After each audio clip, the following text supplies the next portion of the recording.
guys, for today's video, ay ating gugupitan ito si Kylie Francine at nang magmukha naman tao.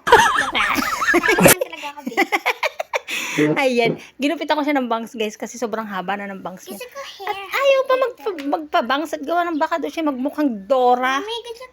Ang ganda ng buhok niya ng baby ko. Oh. Kaya lang ay parang gusto kong gupitan para naman magkaroon ng design at itsura. Ang shiny ng hair. Dora. Sige, ayan guys. Dora Bill Dora.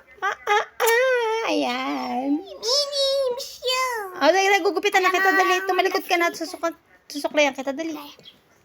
Talikod! Umayos ka. Ayan. Talikod ay. Ayan, tinan nyo guys yung buhok niya. Ayan. Ang ganda ng buhok niya. Tuwid lang yung kanyang ano. So, ating gugupitan. Yan, at umpisahan ko na nga siyang gupitan at sabi ko nga sa kanya, anak, alagaan mo yung buhok mo hanggang sa magdalaga ka. Dahil pag maganda ang buhok, magandang babae dahil yan ang crowning glory ng mga babae. Diba? Tama tayo guys. Ayan nga. Umpisahan ko na. Gupit ko na nga. Tingnan natin. O, bebe tunghay. Tingnan natin ang likod. Kung anong naging itsura ni baby girl.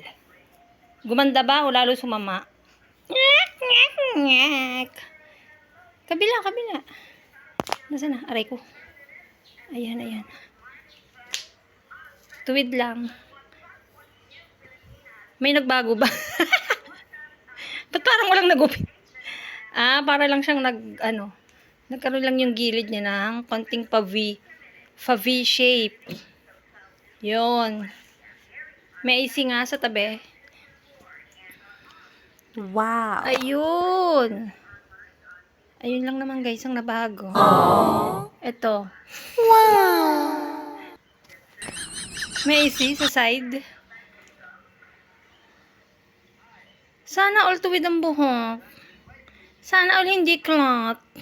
At sana all shiny. That's all for now. Thank you for watching. Bye-bye.